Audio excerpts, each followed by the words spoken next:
tremendous thanks to all of those speakers over the course of the day so far. Let's have a round of applause for them. And for the really helpful comments, which have been sort of surging towards this moment where we're going to really engage all of you and this wonderful panel in where we go from here. Remember that you have your lunchtime conversations, which I know a number of people felt energized by, which you can bring into this conversation as well. So the purpose of this panel is to move us into this conversation about where we go from here and what priority actions are needed to accelerate attention to environmental carcinogens in southwestern Pennsylvania. And especially, what do we need to do to integrate the focus on environmental carcinogens with the broader cancer prevention agenda, as opposed to an either or, but really an integration of priority concerns that we all have that haven't been fully integrated before. And then what do we need to do to work more effectively across the many kinds of organizations that are represented in this room? There's been several references to the importance of a systems approach to change. And with the representation that we have in the room, and probably some others, we really have the potential to work across the system, continuing to focus in the areas that we're the best set up to focus on, but to do it in a connected way with others so that we can be more strategic and more effective. So the way this is going to work is Molly is going to facilitate this terrific panel, and we're going to talk about priority areas for action around research, policy, and practice. And practice is quite broadly defined: clinical practice, public health practice, programming of various kinds. And so Molly's going to engage the panel in the first bucket. I'm not sure which one she's going to choose. And we're going to have panelists' reaction to a particular topic area, research area. Maybe not everyone. Not everyone has to comment on research, but those who want to. And then we'll invite the rest of you to talk about the research. So we'll stick with one bucket for probably about 20 minutes, 15, 20 minutes. Then we'll move on to the policy. We know there's also cross-cutting kinds of things, like the issue of narrative change came up a lot throughout the day. That's obviously really important, doesn't exactly fit into one of those buckets. So it's okay, feel free to mention those cross-cutting things as well, but we think this is the best way to sort of effectively move us forward. And the final reminder would be to remember the Asturias statement that we started off with, and just in looking back at it, it mentions a number of the themes that have come out today: collaboration across sectors, measurable indicators. Jim talked about the statistic of 1% or 2% of cancer risk coming from air pollution relative to other counties in the country. There are things like that could be used to be measurable indicators, targets to move the region forward. So the Asturias stresses the importance of that. There's policy ideas in there at a very high level of adopting and enforcing laws and companies complying. There's communications campaigns mentioned in there, and research. So roughly aligned with the kinds of things we've been talking about. So I'm going to introduce the panel, and we thank all of them so much for being here. I'm going to be random. Fred Brown, I'm going to start with. Random, in the middle, not from one end to the other. Fred is the president and CEO of the Forbes Fund, and prior to his move there, he served as president and CEO of Homewood Children's Village, which is when Molly and I and other colleagues first met him. Really appreciate his vision, his leadership, his strategic thinking, as well as his tactical thinking.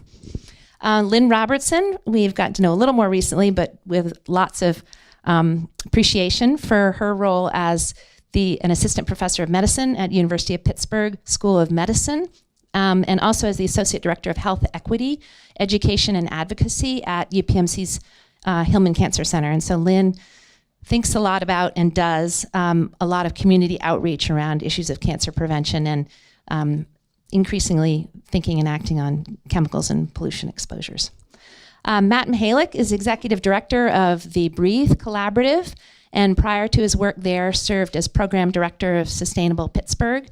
And again, in our long work with Matt, really appreciate both his vision and his tactics and his follow through. Really terrific leader.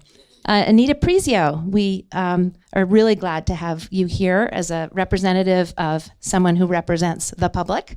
Anita is was elected to the Allegheny County Council in November 2017 to represent District 3. And District 3 extends from Reserve Township to West Deer Township. And I think environmental concerns and health concerns were really important in Anita's election and what she cares about. So really appreciate your time here. Patricia Opresko is a professor in the Department of Environmental Occupational Health at the University of Pittsburgh Graduate School of Public Health, and also has her lab, I understand, at the Hillman Cancer Institute. And I think Patty in the research arena, from our perspective, is really a poster woman for this integration because she's got both the appointment in the Graduate School of Public Health, but intentionally has her lab at Hillman and is involved in leading some really exciting initiatives at Hillman to pay attention to environmental carcinogens as part of broader cancer prevention. And finally, LuAnn Brink, who is chief epidemiologist at the Allegheny County Health Department, has done some really terrific research in that context. Very much appreciate having you here, LuAnn. As everyone knows, I think here, maybe not the outside people, but Allegheny County Health Department is the air quality regulator in the region, which is unusual for a health department, in addition to all the other functions that a health department normally plays. So thank you, LuAnn, for being here. Great. And you all know Molly. So I'm going to hand this to you. So as to get this started, excuse me, you know, trying to think if Polly said this or not. I mean, we have this great panel here because they really represent kind of different sectors of society, right? Who have expertise in research and public health or cancer prevention, and again, research, community organizing, community development, sustainable development. And so we thought it would be ripe to, you know, recognize these different perspectives and just start populating with ideas of, I want to first just kind of go down the line and just ask, starting with you, Patty, you know, what stood out to you today in terms of the presentations that you heard?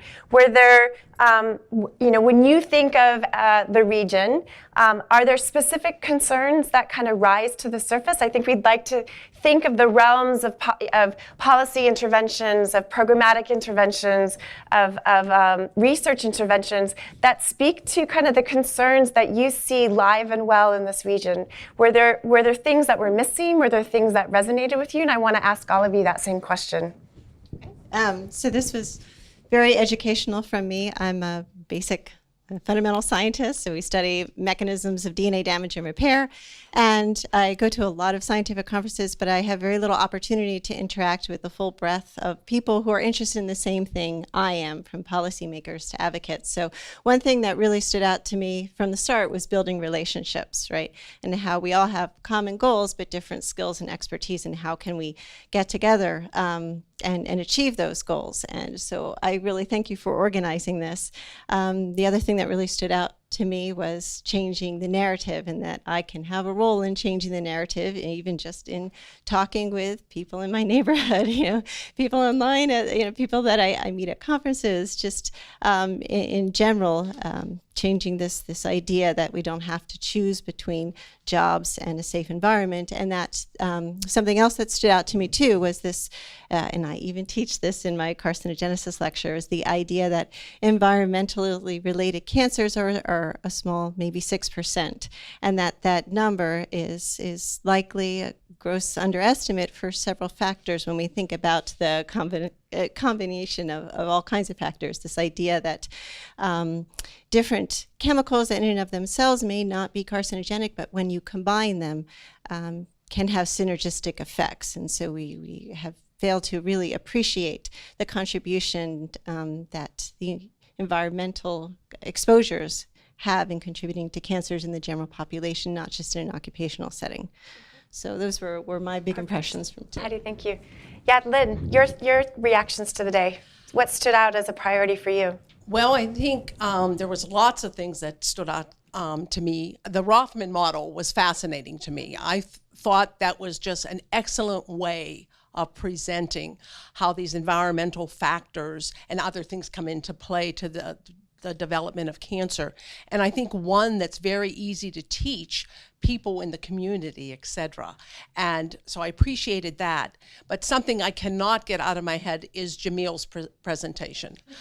Maybe because I work in communities, but the inequities and the disparities across communities with exposures, and the fact of the medical mistrust that he continues, and we all hear resonate constantly, but yet we also heard the importance of getting samples, getting data, etc.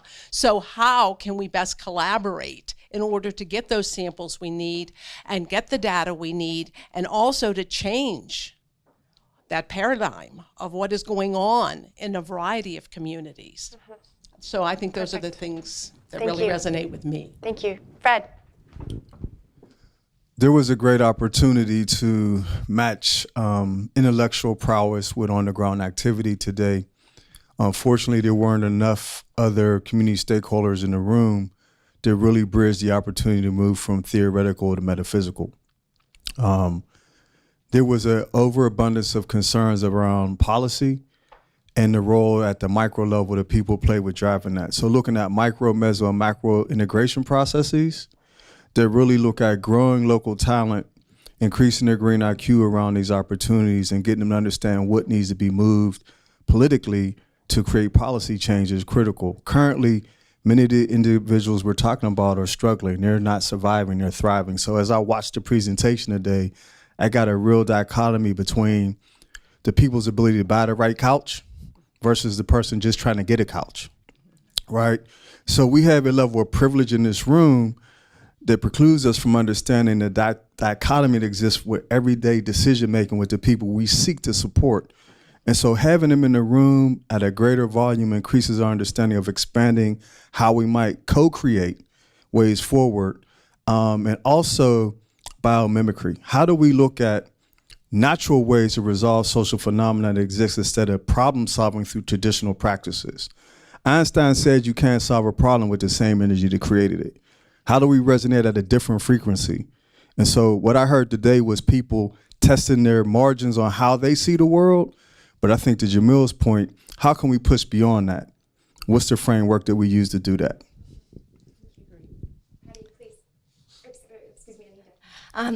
Thank you very much, and thank you for giving me the opportunity to participate in this panel and this whole symposium. I wish all my other council members would be here to learn, because I've learned so much in this past couple hours. Especially when it comes to different the causes of cancer. I mean, I was really surprised by the data where when smoking was removed, still we had a very high rate of cancer. So I think that's very important that we need to, I think there's a lot of opportunities that the county has to work on these things. And I think that we need to address air pollution along with the Living Well Allegheny programs that are currently in use now. Thank you. Thanks. I knew my colleagues at the Lowell Center were looking at things from a systems perspective, and I'm a systems thinker and a systems engineer. What really surprised me, though, I didn't anticipate this, is the parallels of people approaching systems complexity at multiple levels. So it's at the research level, just understanding the causes of cancer, the multiple factors that come at play. Just getting a handle on that and describing that and having a model to figure out how to influence that or take action on it is in a lot of ways parallel to the need to engage with communities, the array of skill sets, background, privilege that exists in communities, and being able to catalyze, engage, and shift things in a different direction also requires understanding that systems complexity. So looking for models for how to engage there is something that I hear coming from multiple sides throughout this discussion today. I find it very exciting, and I have, I think, a little more to say about it later on. I really just learned so much from this entire symposium, and I'm grateful to be here. My entire history in public health has really, from an academic and from a practice standpoint, has been around health equity and environmental justice. some of the things that I will take back to the health department include the components of education and communication that were relayed here on how to contextualize these things, including risks and rates, in providing information to the community, as well as limits from the environmental perspective and safe levels, and promoting best controls, which is really different from the limits or the safe levels from a regulatory perspective. I want to enable communities to advocate for themselves. I think that that is such an important part, as Fred had mentioned. They need to advocate to the industries and for themselves, as far as even, and this wasn't touched on a great deal here, but HPV vaccination for their children per se, and again, it comes back to education. There's access issues around environmental justice. We need to understand, as we spoke about, not only the numbers behind incidents, but also the qualitative and the why people are not accessing healthcare. We need to evaluate institutional racism and mistrust in the community and understand the reasons why and how to get around that. In my personal interest, childhood cancer, I think because, I deal with the 1.2 million here in Allegheny County, I don't have a firm grasp on how the rates were going up nationally. We can see that a little bit better. And I have a very avid interest. And I think, people who are more privileged maybe understand the endocrine disruptors and the plastics and sort of the plastic age that my kids come back and talk to me about. So that's a real personal interest, and again, how to advocate and communicate that to the community. Perfect. Thank you, LuAnn. All right, so we're going to move to these realms of interventions, and I want to take on the topic first of clinical and public health practice. For me, this is the one that's when in the Austerius Declaration, it states that prevention of environmental and occupational exposures that cause cancer must be an integral component of cancer control worldwide. And I want to turn to Lynn first. Lynn is wears the clinician hat on this panel, and does active education on cancer prevention and control to a number of different community constituencies. So, reflecting on this day, what do you see as opportunities and priorities for this integration? How do you see this unfolding going forward? I think to mimic some of what Fred said, I think we really need to get more into the communities. And really, I do some qualitative research and have conducted focus groups. And I think that information is so rich, and we need to have that information fed back to us. And also in developing some of the solutions, even such things as education. What is the best way to educate in that community? And who do we educate? And how do we educate? And I'm a firm believer it's great to be out there educating, but what are you going to replace it with? If you're going to talk about all these hazards or potential hazards, what are the options? What are the alternatives? Like you said, if you can't even buy a couch, why worry about what is flame retardant or not? And it's the same with healthy foods and things along those lines. So I think a lot of what I see as a lot of the challenges, in addition to the fact that we do need to get data, specimens, information from a lot of these, I call them disparate or underserved communities, as well as the communities we already gather this information from, I think we need to bring them on board, and they need to help us solve the issues, develop the strategies, and be partners with us. And I don't see a whole lot of that. We do some among our organizations, but not so much within the communities. And I think we need more of that from a public health point of view. Perfect. Can I pass that to LuAnn? As a public health authority who also does a lot of public health interventions on a number of different levels, but from the health department's perspective, what can be leveraged? How do we do this integration? How can the health department help with this integration? I mean, there are a lot of avenues that I could take with this. I mean, I think the most basic is, something that Lynn and I were talking about earlier. We have all the cancer incidence data. We have all the cancer death data. One thing that we're looking at from an equality standpoint is we're looking at incidence to mortality ratio, which means of the people who are diagnosed, who are dying. And so we have all these numbers. We have all these numbers at the various zip codes in Allegheny County, and we're looking at them from purely a black and white standpoint. So we know where these disparities exist. We know geographically, and we know in which populations, minority versus Caucasian populations.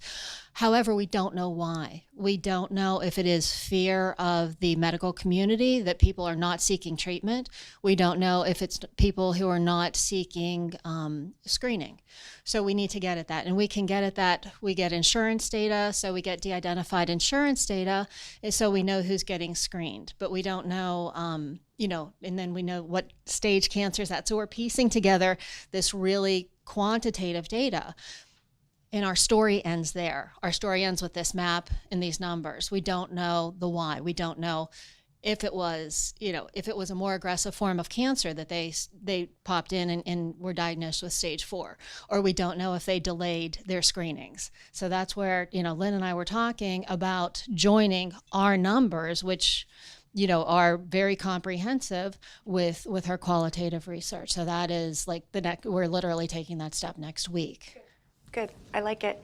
My other panelists, any response to this question about, priority actions in the realm of clinical and public health practice? How do we do this integration? I think we have an emerging public health issue. By 2050, 70% of the world's population will live in the urban corridor. We currently have a housing shortage in Pittsburgh of 21,000 affordable houses. Think through this for 1 second. If we allow traditional stick build to maintain its current trajectory and velocity, we're going to increase the toxic exposure to people in the houses that are being rushed to be built because they have tighter envelopes and they're using traditional building material to off gases and is using many of the subjects or chemicals we talked about today. So Jamil talked about reframing that, knowing that over the next 30 years, there's going to be $30 trillion invested in that sector. Could we think about, for example, using eco-districts as a way to rethink and reframe and engage community residents at the grassroots level, how to increase their green IQ by building sustainable houses that transform the way they live, work, and play? At the same time, can we do that in a green and sustainable way that reduces their carbon footprint and creates a net zero outcome? The triple bottom line, we used it 3 years ago, now we don't use it at all. And so how do we return back to practices that really address the holistic dynamics that impact people's quality of life?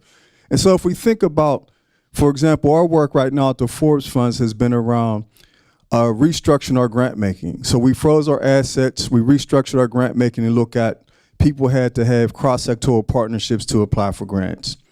The grant has to be aligned with a known social determinant being managed by CRAD, Pitt's Research Department, Community Research Advisory Board. And then we looked at what is their known impact and ROI as a result of the collaboration before we cut a check. And so if you get people to rethink what it is they want to do, what is the known impact of that work, and how is it going to be sustained, you can create collective genius. And somebody said earlier, if you ask, people will actually respond. If you don't ask, they're going to do the least common denominator. They're going to get what they can get, the quickest way they could get it, and call it a day. We have to raise the bar as a society if we're going to call ourselves humane. Thank you.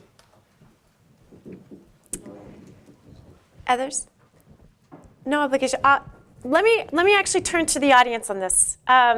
Just get a couple of remarks. I don't know who among you might have talked about the topic of either clinical practice or public health programs in your conversations. But what emerged for you? I'm displaying here some of the recommendations and kind of key action areas that many of our presenters talked about.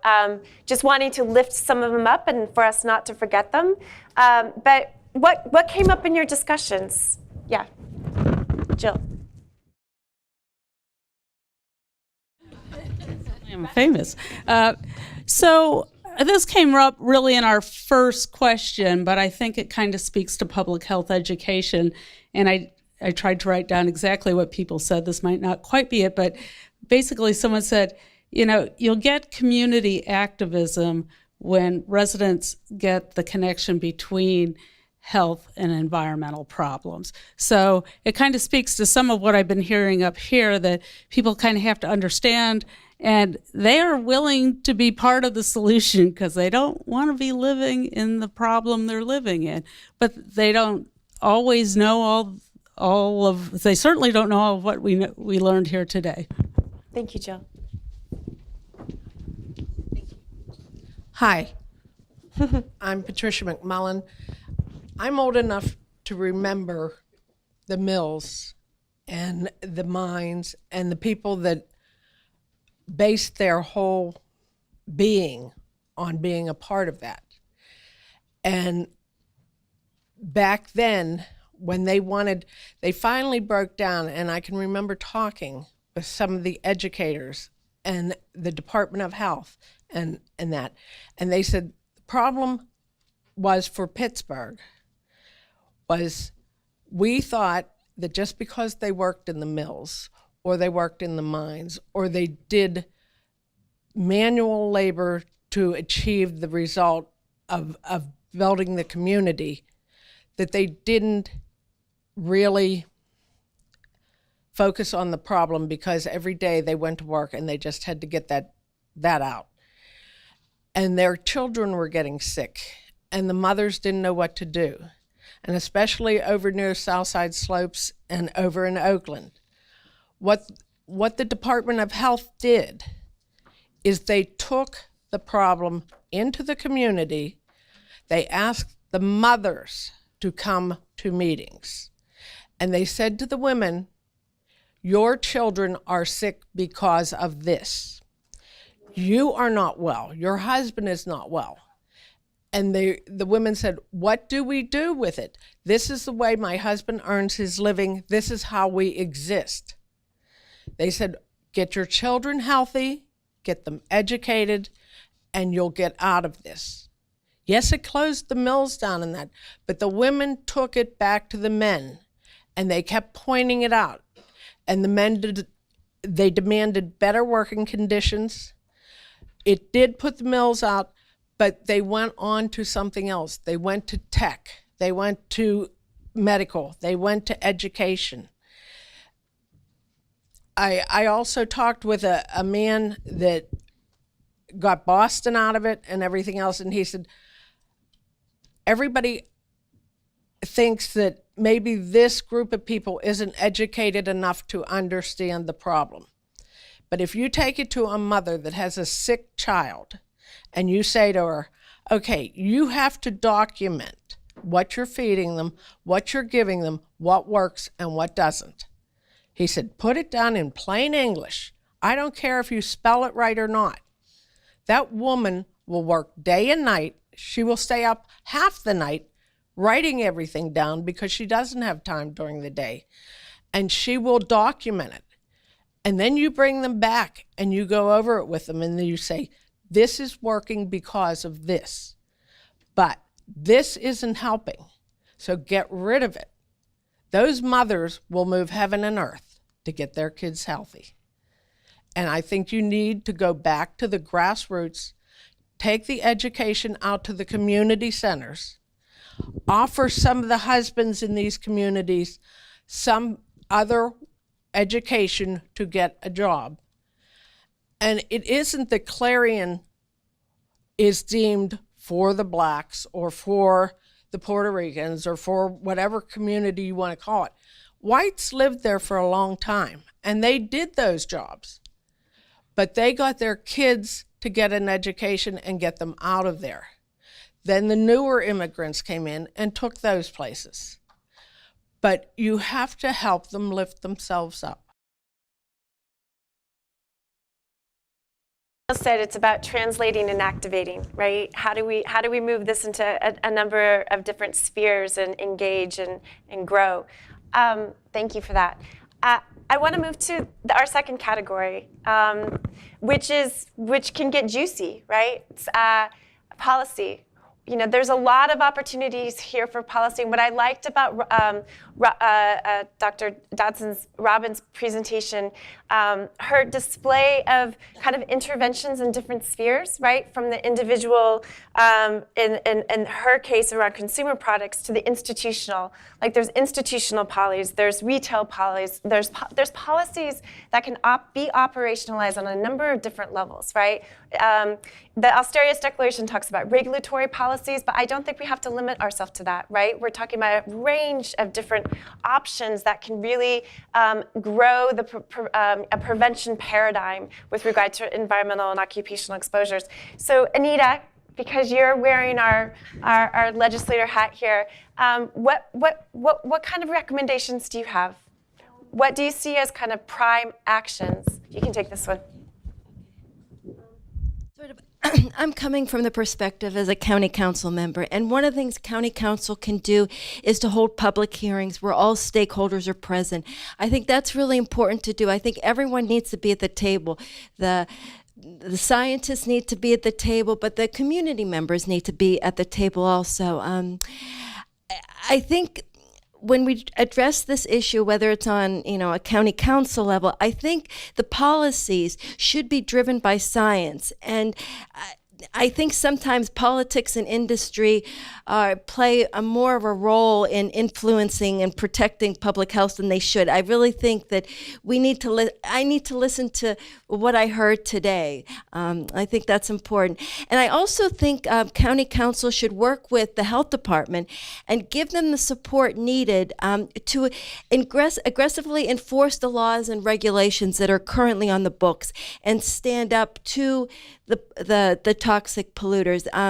Council does have budgetary discretion and can lend support to strategic toxic air reduction programs. I was reading a little bit at Louisville and what they're doing on air to target air toxins. And I think that's important. I think we need rigorous testing. And I know that the health department is doing more and more, is putting monitors, but we have to make sure these monitors are in the right places. Maybe the scientists should put the monitors in the right places instead of putting them where the industry wants to see these monitors. But they should be all over and water should be tested. And that could also lead to sort of an educational program on sort of the local level where people can go and test their own water or test their own air and make it so everybody's involved sort of on a community level. Thank you. Anita, I have a question for Yeah. you. Sorry. Sorry. On these hearings, are they in the various communities, or are they always somewhere that people have to go? I think that could be both ways. Just as you were explaining, like the eco districts, I've been to a lot of those events in Millvale and Etna, and I think it's probably better those hearings maybe on a local level. It's easier for people to attend. Yeah, I think that would be a good idea. Yeah, thanks. So I agree with that. I also think that we have to be very cognizant about the effects that legacy effects of communities that are local but have been influenced for a long period of time that limit the voice of local people from being able to speak up. So we have very recent example to build off of, the Clairton situation. There was a meeting that was held last week. The table was set. The Clairton City Council people sat there. The Health Department sat there. U.S. Steel sat there. No voice from any community members sat there. They were afforded the opportunity to stand up and speak at the meeting, but after everything had been presented. So this gets back to the point that I think Jamil was and others were making earlier about the need for grassroots activity. There are rituals that exist in our communities that act like a lawnmower for grassroots activity. It cuts them down. And so one thing we know about studying how systems work is that nothing changes unless the routines and those systems change. And it takes multiple levels of pressure and effort and exertion to be able to shift them. So, what this means is, yes, local meetings, but with provisions to make sure that local voices actually get to speak and aren't afraid to speak, that we are supporting the local people so that they have a chance to feel backed up and not feel like they're going to get undercut. Because, let's just face it, U.S. Steel has 125 years of experience in dealing with local organizing. Okay. I'll just leave it at that. Matt, if I could ask you just to actually take the microphone again. And I mean, you've done a lot of thinking about policies as it relates to, prevention and sustainability and, moving, considering how innovation might take us in new directions. And so just any reflections on this conversation around priority actions on the policy realm specifically? Well, there's a lot there.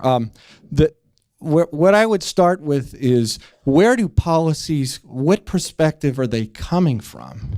So we've all of us have lived in a period of time of 50 years of messaging that government is the problem, government can't do anything, regulation is bad. Even the impression that the steel industry was closed by regulation is a belief that is not true, but it's commonly held. Cutbacks are a good idea to be more efficient with resources. That's where recent policies have come from. Even shutting down the government comes from the perspective of cutting back and cutting corners. So today was about health, right? Health priorities, the research and knowledge is there. There's a need for it in local communities. And so we just need to go from there. We need to build our policies so that there's someone from public health that's at the forefront of making decisions. Dr. Krepke talked about design and engineering and making choices of chemicals. There needs to be someone from public health that's present there, because I'm an engineer myself. We a lot of times make bad decisions because we're put in a position of, well, show us the MSDS sheet. Well, this one's less toxic than that one, so we're good to go, right? Someone who has more experience in public health, they should be the source of undergirding some of these decisions. So you layer on top of that investment in communities. You lay on top of that, you've heard about the new Green Deal. There are lots of layers of things that are waiting and ready to go as soon as the gates open up. Good. Other panelists, before we allow our participants here to respond to the same question. Priority actions in the policy sphere.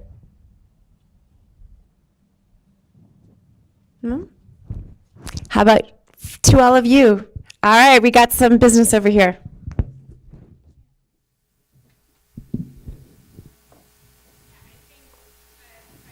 Oh, is it on? Okay.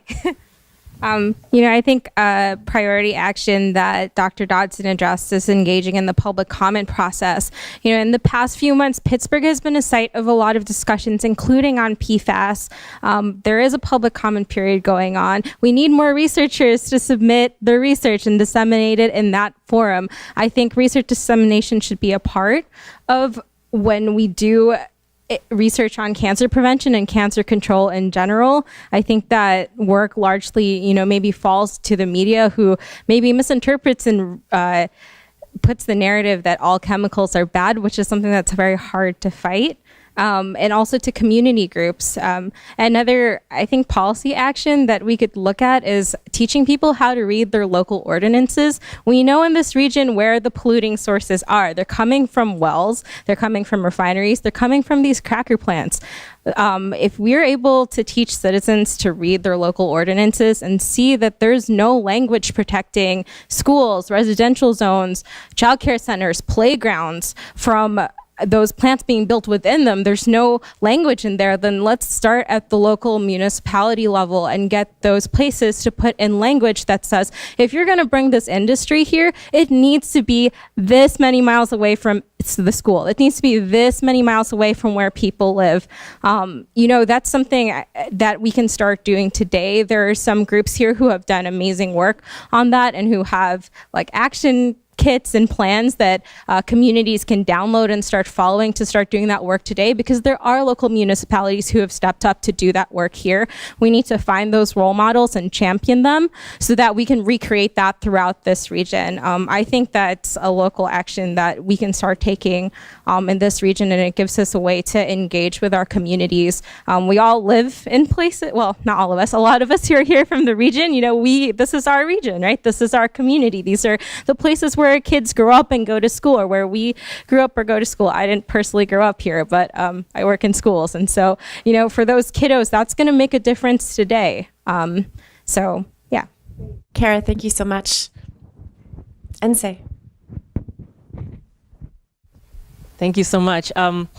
So just as a national advocate who's been in a lot of communities and just simply wants healthier kids, healthier communities, just want to offer up a couple observations. There's been a lot of attention and talk today and even yesterday. Dr. Mark Miller spoke at the Children's Hospital, and I'll just call it, the reception there was not exactly like it was here. It's not exactly what a lot of us did not expect, but it's a very eye-opening experience to have providers getting just very defensive and not really absorbing and having a lot of critique to the science. When is enough science? Is it 1,000 peer-reviewed journals? Do we really want to argue about all of that? So again, we know in cancer prevention, it's going to be an uphill battle and climb, but let's, again, not make the pursuit of, of all this to get in our way, because we've done that in public health, I think enough. I think there's enough examples out there of ways that we do not want to hinder what no doubt is nothing but sets of opportunities here in Pittsburgh. So the lens by which that was discussed here, the personal account of the history here and what motivates and what moves folks and quite frankly, children, right? And so pediatric focus, child health focus, everyone is connected to a child in some way, shape, or form, whether you have them, work with them, see them, give them back to their parents at the end of the day, whatever the case is. Most logical thinking people want the next generation to be healthier, not have as many burdens. So that, among many threads, is a unifier in this community, among any culture, any social economics, and any community across the country. So there are a lot of examples that could be brought on from other communities of how they've taken children and put them at the front and focus of decision-making, policy-making, standard setting. I'm not saying that we've got it. Our organization shouldn't even have to be in existence. We have a lot of work to do, but we've made a lot of progress, right? And that goes back to earlier comments about how we have to call on the successes, as small as they may seem, to then build on the future. So please consider that unifier versus all the ways that it's very easy to divide, because that will be the common ground that you continue to move forward on. And then in our group, we had a lot of discussion about policy and what's already working in other places of the country and probably here as well, but leveraging it up. No idling stations, no idling zones, bus depots in places like New York City. It took a lot of public health outcry and communities outcrying, but there's a lot of successes in Northeast communities and similar communities where now the amount of transportation, you've heard about the air pollutant issues around here and across the country. How are we reducing those transportation air pollutants? It's reducing, adding some of those ordinances, which creates, public demand and public outcry. There's walking school buses. That's a program that's very successful. It increases all kinds of public health outcomes. It reduces the amount of buses. It reduces the amount of kids being dropped off to school. It increases connectivity to the community. It increases people walking to their community in a viable, safe way. There are lots of these type of approaches that have some costs, but really the positive returns outweigh any other benefits that you can think of. And we had a lot of discussions just about food. Our approach to this, right? So organic, yes, there's a whole dilemma. Can certain communities afford organics? All right, how about just organic foods just taste better, right? That's the comment. Maybe we make things too complicated, right? For the campaigns we're trying to work on, just making it just what it is. A tomato that is not infested with pesticides just tastes a lot better. And is it affordable? Is it accessible? Yes, these are real considerations, but let's just, for what it is, sometimes we make the science too heavy and all that, and the science needs to be there. Let's just drill down for what it is. Community gardens, community farms, co-ops among schools, these are all happening, and they're happening in a robust way. And there's a business model that shows many of them are cost effective by doing this type of modeling. So I'm just offering, Pittsburgh has a lot to offer, and I have no doubt we'll continue to create templates that will be modeled in other parts of this country. I promise you, as this continues to magnify and this type of energy continues to move forward. But then there are others examples that many of us can help bring in that are still in movement, they're still in process. I mean, success is to be determined, right? But it's moving in the right direction. That could also be offered up to this community and sets of communities so that you don't have to reinvent the wheel. Examples are great. Given the time, unfortunately I'm going to move on to our last category, just so we can move towards a closing. But our last category is on research and the topic of research needs and recommendations. And there were a number that were mentioned by our researchers, because that's what they do. To start us off, I just wanted to ask Patty to start us. Great. Priorities that you see, what are the notable gaps that we need to fill in the very near term? Is there a quick, immediate research agenda that's emerging that can really advance this? Well, so I'm not sure it's quick. We heard some this was referred to a couple times throughout this meeting, and we heard about the importance of sample collection, and something I'm very excited about. When I was a graduate student, I went into cancer research because I was really interested in trying to understand how carcinogens cause cancer, and I learned about how when the carcinogens damage the DNA, it's not necessarily the damage itself that's the problem. It's that damage then gets converted to a mutation, and we know that there are signature mutations now. So I had learned about all these assays, genotoxicity, mutagenicity assays, and all of them are obsolete now. This era of whole genome sequencing is really exciting. So there's a Sanger Institute in the UK. They have a website called Cosmic, and they're collecting all this data that you're hearing about in personalized medicine where tumors are being sequenced. So there are now 32,000 tumors that have been sequenced. And so what they've been able to identify is that there are signature mutations in these tumors that they can link to specific carcinogenic agents or endogenous types of exposure such as oxidative stress. But still, half of them, they don't know what the source is. So that's real opportunity. And I think now this data is being parsed in comparing tumors. So lung cancers from people who smoked versus people who didn't smoke. Looking at different types of mutations, sun-exposed areas versus non-sun-exposed areas. But we can take this even further. We can look at geographical areas. And these numbers are going to continue to increase as these tumors are being sequenced in the interest of cancer treatment. So can we find the Achilles heel in that tumor that would make it susceptible to particular drugs? But there's so much data there, and we're just really at the beginning of this, and there's so much potential in trying to understand what are the causes of cancer. Are there agents, exposures that we are suspecting may be contributing to cancers? The answers might be there in the tumors, in all this information we're gathering about the mutations. Those mutations are really tell the history of the tumors, and I think could be very informative. So that's an area that I'm very excited about, that we're just really, I think, at the start of realizing the potential. But we need to continue to collect specimens and be mindful of where those specimens are being collected from, whose tumors are being sequenced, right? When we talk about disparities. Great, thank you. LuAnn,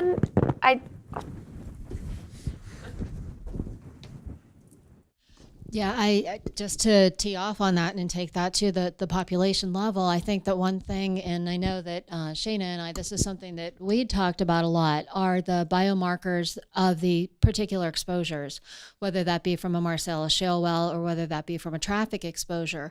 It's hard for us to tell, as someone who bridges between, academic practice and research, what was the causative agent? We don't understand what the actual exposure was and if that was contributory to the person's cancer. So, we can understand, we look for biomarkers of inflammation in particular individuals, which is pretty easy, but we don't know, that's been demonstrated in toll booth operators on the turnpike and stuff like that. They have excess biomarkers of inflammation, and obviously they're stuck in a booth there next to auto traffic. So we know where that came from. But from the general individual, whether that's one of my colleagues who lives on a busy street, we don't know if it was there or if it was from the point source pollution that was the down the road from her. And I think that could go a long way to bridge the gap between, to practice to help us better understand how to, convey the policies and basically what we need to do to minimize the impact of cancer. Good. Yeah, I'm interested to just also lift up, more from the community-based participatory research side. I mean, Fred, what have you heard as bubbling up? What are the questions, research gaps that the communities see themselves? Well, I'll just give some case studies. So I think in 2010, Harold, was that 2010 we did the work with GASP on air quality, both indoor and outdoor, including the community? So what I'm trying to tee up is a lot of our work right now is transactional, right? I'm trying to offer up a way to rethink this. So I'm going to give you two scenarios. In 2010, Larmer Consensus Group completed a land use study and market study. They created a green print for how they wanted to see their community. 4 years later, they earned $30 million Choice Neighborhoods Award for being one of the first communities in the country to use a green, basically eco-districts framework to rethink their community. That work was predicated on Harold's work, my work, and other people's work, which we trained the community over 6 years as partners through community-based participatory research. GAS was a partner, the city was a partner, the county was a partner. But basically, we trained them. We hired architects, engineers, hydrologists that worked hand in hand with the community to increase their green IQ, because what's missing in this conversation is we can do all the research we want if the community doesn't understand why and they don't participate, then we have false positives. So what we're currently doing right now is working with the University of Pittsburgh to create a two-gen approach with the Homewood Children's Village to look at how we train community residents in CBPR and kids. Pitt is also looking at a way that they might offer scholarships for kids to be researchers as a result of their interests. And we're also working on the talent alliance to get adults into the workforce. So this is a multifactorial approach. And so what we're trying to speak to in this moment is there are real tangible ROIs. For us, we're also taking this work, and I said this earlier, at the micro level, person to person, meso level with organizations, macro level with universities and institutions and stakeholders, and we're creating a vertical integration to our analysis of that work. We're reverse engineering it and tying it into the UN SDGs. So there's a local to global framework for how we're doing our work. The other issue is how are we accounting for our resource allocation and its collective impact to date. One of the first things we did when I got on board last year was we did a geospatial map of our grant making for the last 35 years. It was very illuminating. And so when you look at that and you look at where resources are going and you superimpose them on the hotspots, is there a direct XY correlation? If there isn't, one has to ask why. So I'm just saying, to Jamil's point, can we reframe the opportunity as opposed to going deeper down into the way we currently do business? I'm just asking people to pause, because all I've heard today is people going deeper on what they know. We're doing some work right now with Nora Bateson in Sweden. I'm not sure if people follow her work around warm data labs in the liminal realm. 10 months ago, we got Pittsburgh designated as a Base Camp America out of the UK. And we did a series of work with 64 people from around the country to really look at systems change, right, at the micro, meso, and macro level. We're currently working with Nora to create Pittsburgh to see if we can get it teed up as a liminal city. Because we have to rethink how we engage one another, because we usually engage people from our strengths. So when you walk into a relationship with the community, they're at a disadvantage.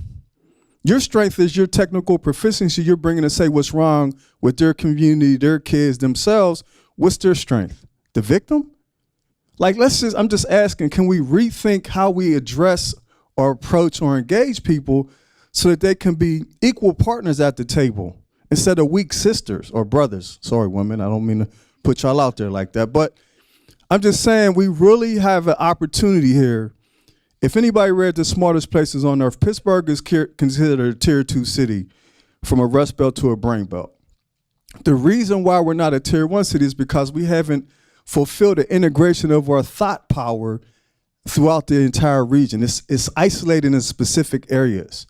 If there's 90 communities in Allegheny County and 41 of them are comprised of vulnerable people, There's 80,000 vulnerable people in those communities that look like me. Of those 80,000, 46,000 are on probation and parole. As a funder, what program can I support that's going to mitigate that? We have to have a systems response, not a program response.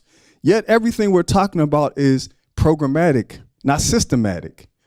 I'm just asking people to rethink that. We have a unique opportunity to shift the paradigm. And you guys are way smarter than me, and you can figure this out. Any of our last, Matt? Just to build a little bit off of that, research on what is known as the small worlds problem. It's that is that people live in networks where they're usually connected to about 150, 200 people. And if you look around this room, it kind of fulfills that limit. And it's hard to get from this level to one where 40,000 people can now be connected to something. And I think that is a really hard problem. I don't know if anyone's really solved it, but I think it's a really ripe social science problem. People who develop Twitter and Facebook tap into this, but they'll use something like narcissistic presentation of what's happening to unite people that, and read the feeds that scroll by. We've had, I think, what can be described as a more shallow way of scaling up larger network building. So I think there's some research opportunity there as how we transcend the small worlds problem. This is what keeps me up at night, and I don't have an answer now. All right, so I'll bring this out to the audience again. Any thoughts around, and really, help us think through the challenge that Fred's putting for us. How do we allow these kind of discussions to not be so transactional, but engaging and bringing the communities as true partners rather than, we have something to teach communities? I'm going to first tell you where I'm coming from. I live in the Allegheny Valley, so it's Tarentum, Springdale area. And I lost a daughter 14 years ago to liver cancer at age 35. And she didn't drink, she didn't smoke.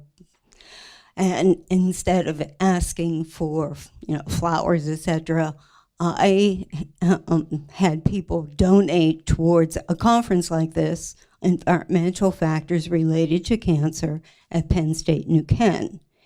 And Deborah Davis was one of our speakers, and people from the Rachel Carson Institute at Chatham. So lots of stuff has happened since then. But what has happened, well, there's something that actually hasn't been talked about. Liver cancer isn't survivable. It wasn't then, and I think it still isn't. And our resource was the American Cancer Society, which only made my daughter feel like she wasn't working hard enough because she didn't survive. And what my sister-in-laws and the other people who I hang out with in my community that are like my age think that they're doing to help support my daughter and her memory and to fight cancer is they're walking in Race for the Cure. And they're going to fundraisers and buying raffle tickets for baskets, and the money's going to the American Cancer Society. And they think that that money's going to support research. My sense is it's not, but they think it is. And I keep telling them, you need to contact your congressperson, your senators, to fund NIH and fund real research. But I'm like a voice in the wilderness with the NFL in their pink shoes and people going out buying pink scarves thinking that they're actually making a difference towards cancer. and nobody's focusing on prevention. Thank God you guys are. But the general public is walking in race for the cure, and that's what they think is their contribution. And they don't know any different. Yeah, thank you for that. And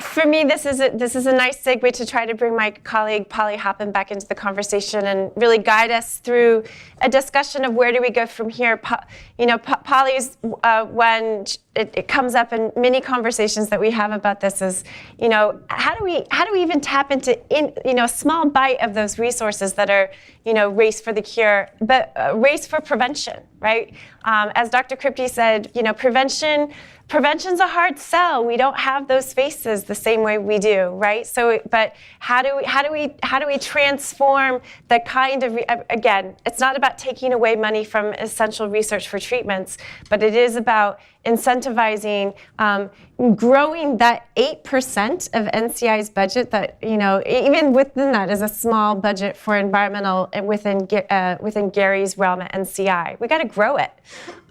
So Polly, help us move towards, what are the key actions to get us there? Where do we go from here? Okay, that's a small task. I'm struck by a couple things. One is I hear a very strong consensus in the room that people are concerned about environmental contributors to cancer, that many people know a lot more about that after today than they did before, that the question of how big a contribution it is has been put to bed to some extent, because there's a lot we don't know about interactions. So I feel a sense of urgency around that in the room. If you want to say you don't agree publicly, that'd be fine, but really honestly, we'd like to hear that. But we want to start to capture, where we are and therefore where we can go. We've also heard a lot of capacity for doing relevant work, lots of relevant work that's being done by many different people and organizations in the room, transactional work and transformative work. This gathering of these groups of people hasn't happened before, as far as I know. Many of you do gather in certain circles, but you all don't gather. I think in particular, at least from my observation, the bringing together of the, you'd call more traditional cancer community, cancer researchers, people who support patients with cancer advocacy groups aren't often in the room with environmental advocates, with folks really focusing on environmental justice sometimes. So it feels to me like there's the seeds of collaborative work going forward in the representation in this room and many people that are not in the room. And I think Fred and Jamil and others' points about the importance of engaging the community, and we really appreciate those from community perspectives that were in the room, but we need a lot more of that. So here we are with what seems like an opportunity to not just leave the room feeling like that was a good day. I hope everybody feels like it was a good day. But not just that today was a good day, but and that we'll go back and keep doing the work we were doing tomorrow, and appreciate the day, but not have it change very much. What do you want to do going forward? How do we build on what has been continued from previous conversations here, but brought together today? What are your ideas for that? Who would like to step forward to make some suggestions? Recognizing that we're all very full. I'm going to just start by saying what we will commit to do. This is what I know we'll do. You've all been seeing Mark do his videography, and we have great footage from people's comments from the speakers. We're also interviewing people in more depth who are speakers. We would welcome local folks stepping forward who would like to be interviewed, who may not be on our radar screen. So we're going to have a lot of good videography material, and we're then going to invest in creating video clips of mostly short lengths, maybe some a little bit longer, that we want to be able to use to influence different audiences that are important to people. So that'll be a collaborative process for people to think about what the best use of those videos can be. So we'll be circling back to you with those things.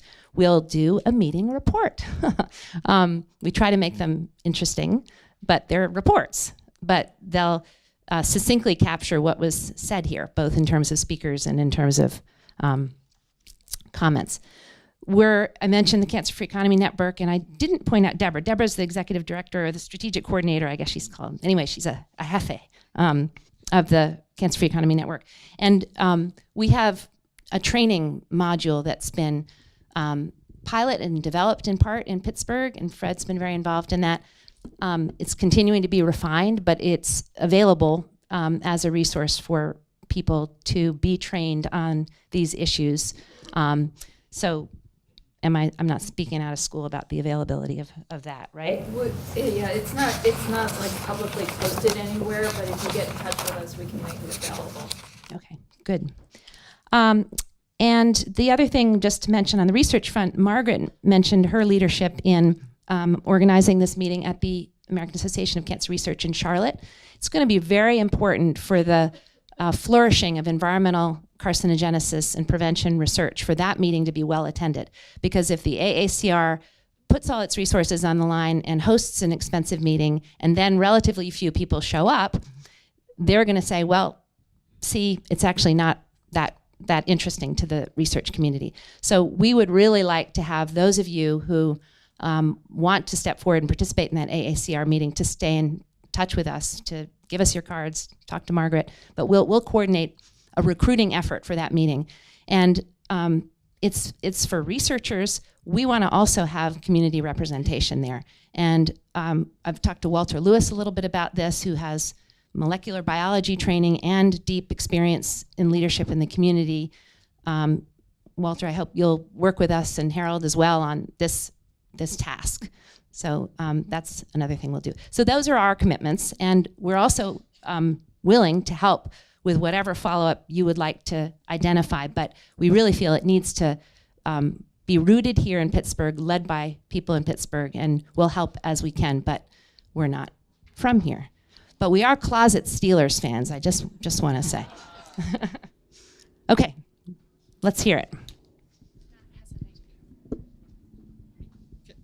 So what you just framed, Polly, is there an opportunity for us to commit to work together here in Pittsburgh?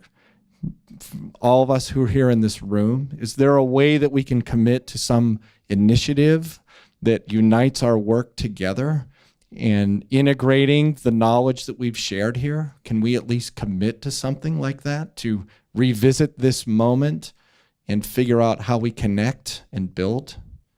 Maybe I'm pushing too hard or too far, but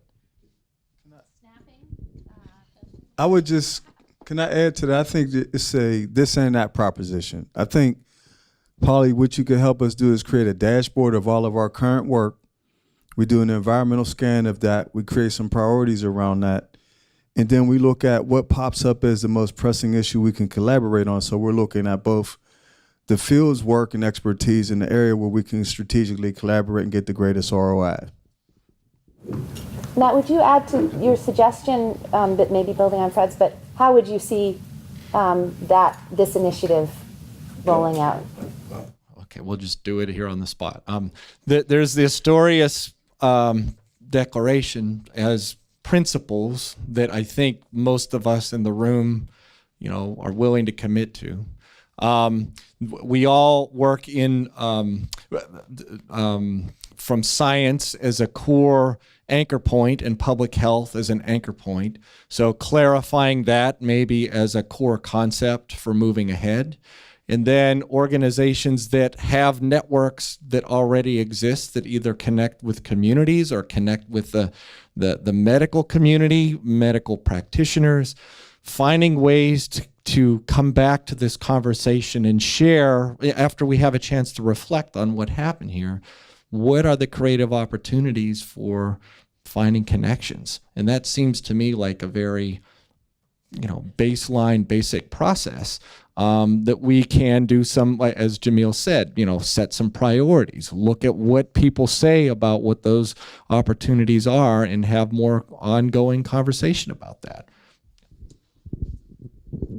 Matt, I'm going to challenge you on that, though, because I agree with everything you're saying. But you know what happens? You leave this meeting. You might even have an email list of everybody's email, and there'll be a few of us that'll connect through this room, and that'll be it. How do we make it happen? I mean, we can. Some examples I've used, and one I'm using currently, and it sounds kind of weird possibly, but we do have an email list. And we have a large group of individuals that actually get on a monthly conference call. And we discuss these things once we get the dashboard. Yep. And then we plan to meet periodically in person and move things forward. I mean, I think we have to put some teeth in what we're saying. Anybody else? Comments from the larger room about this idea?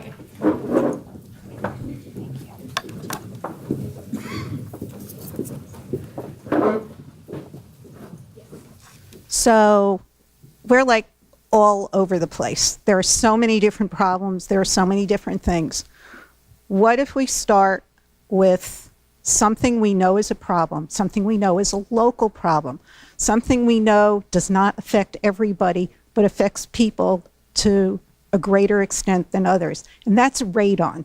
When I bought my house here, my radon was high, and I could afford to put in a mitigation system. My next door neighbor's was high. The third house down wasn't. What are the communities that have high radon, where it's one house here, one house there? I know the test kits are for free, but as I've been told, the mitigation isn't. What can we do to mitigate this? We know that there's evidence. We know that there are houses that are impacted. We know that it's not every house. This is what should be a solvable problem. And if we could come up with a way where we could address this equitably, I think that would be a good start. Yes, as she mentioned, there are tons of problems, and because I'm from Clairton, there are several that bring it. So when you talk about the food, we have 4 Family Dollar type stores in the community. Most of the food that they eat are packaged. We haven't had a grocery store for over 25 years. On top of that, when you look at the education, so when you take this complex group of people and then try to present a way or a form of help, they have to understand that the help, they won't feel it immediately, and also that it is important and viable help to the benefit of the community. Many of them have committed to stay there because of their loyalty. So I see that these policies can work, but I do see the need, as has been mentioned, that the community needs to be active. For myself and my community, because the 125 years of USX still, I cannot find a location to have a group of 10 clean air meeting. I've tried to contact the churches. Outsiders who have been here have contacted them and been able to get into the churches. I've tried to use the community center, and I have to pay to give voluntary meetings, and it's just difficult. So how would someone like myself, who lives in an underserved area, a disparaged area, how can I use the time that I'm there, right? I have this mind, I don't want to use it, I have hands. How can I use it, but as well remove myself from the harm? I want to be there, but I also want to show people that there is a way that we can help from a distance, and to remember to keep in touch, because I get everyone's numbers and then I forget. So that I think that it would be great if we had something that would bring it all together, and remember to look at everything holistically.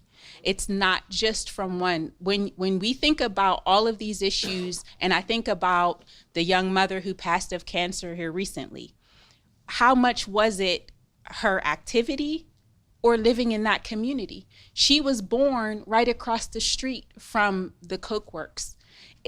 They've now removed that whole project housing. So there's no history. People recall it. And as well, her children. So what factors do our children have because of her? And then how can we help them to see that they have a role? They can become researchers, they can become scientists when we have a poor educational system. It's been poor since 1984.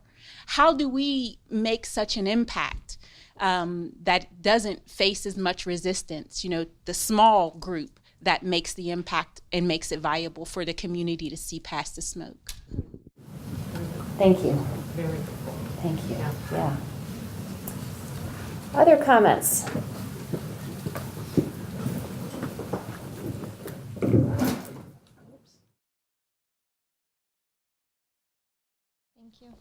Hi, I'm Danny. I'm the executive director of our clubhouse, formerly Gilda's Club. We're similar to Cancer Caring Center. We provide programs and activities to anybody affected by cancer, folks with the diagnosis as well as their friends and family. And just speaking to the issue of space, we have a 14,000 square foot facility, a parking lot. We open it to other nonprofits and local organizations all of the time. You're welcome to meet there with each other, even if we're not involved.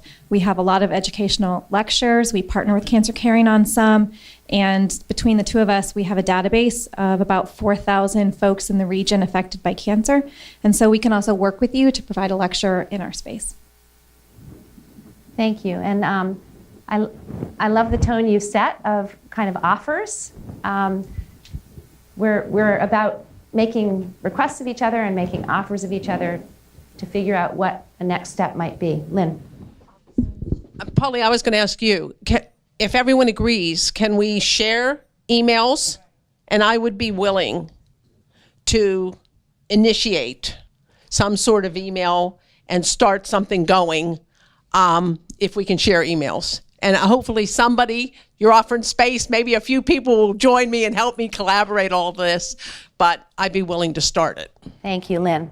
So on the email thing, if you want to opt out of that and not have your email shared, find Amanda. John Graham. Oh, that's not John. Is it John? Sorry. We're talking a lot about a lot of environmental factors, different companies doing things that are a little unethical or not in the best interest of the community. And I also think we should take a hard look as health professionals, the decisions we make, business decisions specifically, and how they serve the community. Hospitals closing down, new hospitals opening in communities that may already have hospitals, service lines being centralized to certain things. I think it's kind of hypocritical when you talk about other companies doing things that aren't in their best business interests, when you're talking about connecting to the community and earning back their trust. It's kind of talking out of two sides of their mouths. So when you're closing down cancer centers, building new ones, I understand it. We're advancing cancer care, we're advancing cancer research, but at the same time, those decisions that you're making, when we're talking about getting back to the grassroots and getting that support and having it grow up, there's some damage control and repair of reputation that needs to occur among the hospital systems in this area specifically. They've been at war for about 10 years now, and it's no secret to the community. So when we're kind of on our high horse talking about healthcare in the community, we kind of need to look at ourselves and try to repair what we're doing as a healthcare system in this area specifically, and actually act like we're doing things in the best interest of the community. And I know it's some fine balance between that of how we have an effective healthcare system and progress things, but it's something that we can't just turn a blind eye to while we're criticizing other companies for making sound business, what they see as sound business decisions that are harming the environment and the overall population. Okay. I have the other microphone. My name is Wendy Myers, and I'm the Director of Counseling at the Cancer Caring Center. And there are several of us here. Stephanie's going to speak after me. I had the privilege of moderating the table with Melanie and with Fred. And, you know, it's been wide, you know, my eye-opening experience of listening to everybody today. But, you know, and to come off the counseling kind of piece, right? When I counsel somebody, I develop trust with somebody first before they're going to trust me to make changes in their lives, right? So I think that is exactly where we have to really get to that grassroots. And Melanie and I talked about that, to go back to your communities and look at your leaders. Who is it in the community that is the leader, right? And then that's where the education that all of you guys have gathered all this wonderful data and information needs to start at. Meet with those leaders, pick a few out of a community, right? Have a meeting at, one of our facilities, right? And then, take it from there, because you have to have them trust you to be able to understand the information. You have to meet them at their level. So, this is a passion of me. Polly gave me the opportunity. We talked, not only do I come to this as a social worker with cancer in the last 27 years I worked, but I had 4 parents, my husband and I, with 6 cancers over 10 years in this Western Pennsylvania area. So I had a mother with colon cancer and endometrial cancer, a father with bladder and prostate, father-in-law with a melanoma and prostate, and a mother-in-law with a rare sarcoma. So I've lived this as a caregiver, so I know this is important to me. And it's important to all of you. I bet you all have a cancer story attached to you at some point. That's why you do what you do. And so you have to go back to that. Remember what motivated you. And that way you'll connect with the people that you all want to reach. Okay? So. Thank you. Great. So we are about to close on time, but I want to take a couple more comments and then just summarize where I think we are. Yeah. Stephanie, yeah. I just want to briefly mention, my name is Stephanie Scaletta. I'm the Director of Support Services at the Cancer Caring Center. And just real quick, for those who don't know, the Cancer Caring Center is a 30-year local Pittsburgh charity. So we are primarily in Allegheny County. We currently have 24 community support groups. So we are sort of the liaison between the research and the cancer care and the patients. I mean, we have a food pantry at our center. We have patients coming on 1 to 2 buses just to pick up a case of Ensure. So they're just trying to survive, but we have the trust with them built already. So we just are begging here between our clubhouse and the Cancer Caring Center, utilize us, take advantage of us, because we have the connection to the patients, their caregivers, and their children. So we really want to educate them. For 30 years, I can tell you the Cancer Caring Center has never provided this type of education because we've always taken it from a cancer diagnosis moving forward. So we really want to implement programs like this, educational programs. We beg anyone who's interested in partnering with us to work this out and get the information not only at our center, which is located in Bloomfield, which is in the city, but also in the communities surrounding, because we see all populations who we think would really, really benefit from all of this. So, I mean, I'm an intern, a social work intern. I worked with Lynn 11 years ago in the Center for Environmental Oncology. I'm a young adult cancer survivor, and so I've built a community, and I have the young adults. I would have helped the woman that you knew who passed away in Clairton. So let's talk, let's connect, and please utilize the Cancer Caring Center and our clubhouse, because we are really collaborating now, and it is about building collaborations, not having such a polarized community. So I just wanted to add to that. Thank you, Stephanie. That's great. So we are at time. There's a lot more that we could talk about, but I want to be respectful of how long a day it's been for people. I think we have a bit of a plan. Thank you, Lynn, for the initiation on collecting the emails. Remember to opt out there. Thank you for the offers of places. Thank you for the articulation of community needs, the linking of people with cancer and cancer organizations with communities that are dealing with the exposure side feels to me like a really positive thing.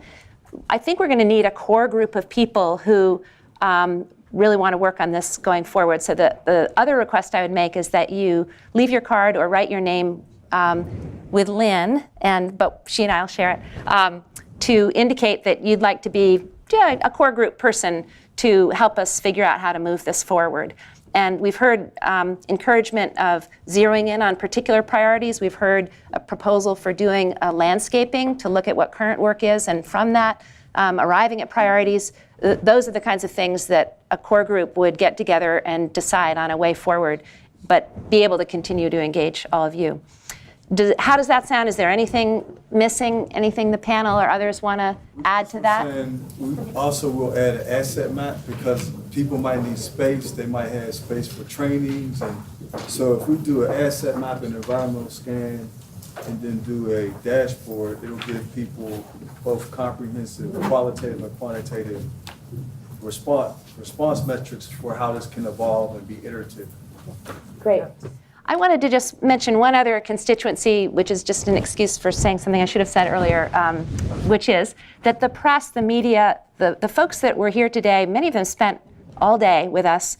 There have been several people that are digging deep into this topic and writing articles that are, very thoroughly researched, and we really appreciate that.